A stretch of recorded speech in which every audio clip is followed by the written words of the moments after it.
60 શબ્દ ઝડપ Gujarat પાક્ષિકના para. Ready start.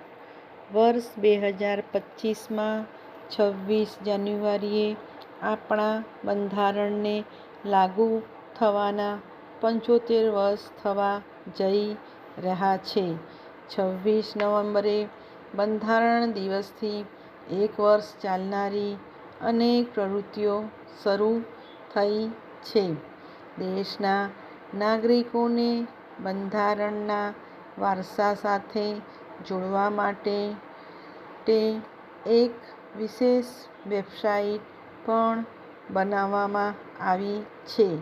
તેમાં તમે બંધારણની પ્રસ્તાવના વાંચીને તમારો વિડિયો અપલોડ કરી શકો છો. બંધારણ વિશે પ્રશ્ન પણ પૂછી શકો છો. ફકરો. આગામી મહિને 13 તારીખે પ્રયાગરાજમાં મહાકુંભ થવા જઈ રહ્યો છે, જેમાં લાખો સંતો, હજારો પરંપરાઓ, સેંકડો સંપ્રદાય, અનેક અખાડાઓ દરેક આ આયોજનનો હિસ્સો બને છે. ક્યાંક કોઈ ભેદભાવ દેખાતો નથી, કોઈ મોટું નથી હોતું, કોઈ નાનું નથી હોતું. અનેકતામાં એકતાનું આવું દ્રશ્ય વિશ્વમાં બીજે ક્યાંય જોવા નહીં મળે. આથી જ આપણો કુંભ એકતાનો મહાકુંભ પણ હોય છે. આ વખતનો મહાકુંભ પણ એકતાના મહાકુંભના મંત્રને સશક્ત કરશે. હું તમને બધાને કહીશ, જ્યારે આપણે કુંભમાં સહભાગી થઈએ તો એકતાના આ સંકલ્પને પોતાની સાથે લઈને પાછા જઈએ. ફકરો.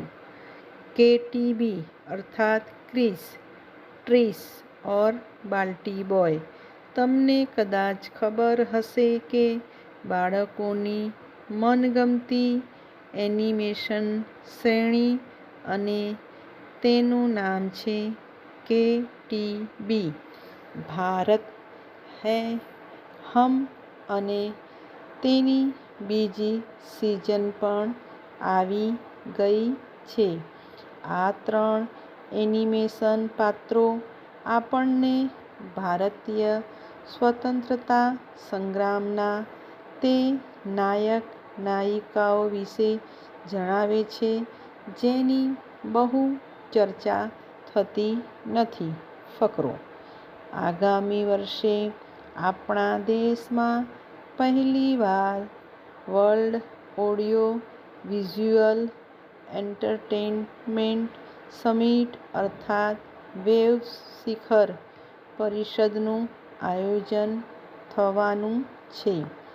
તમે બધાએ દાવોસ વિશે તો સાંભળ્યું હશે, જ્યાં દુનિયાના આર્થિક ક્ષેત્રના મહારથીઓ ભેગા થાય છે.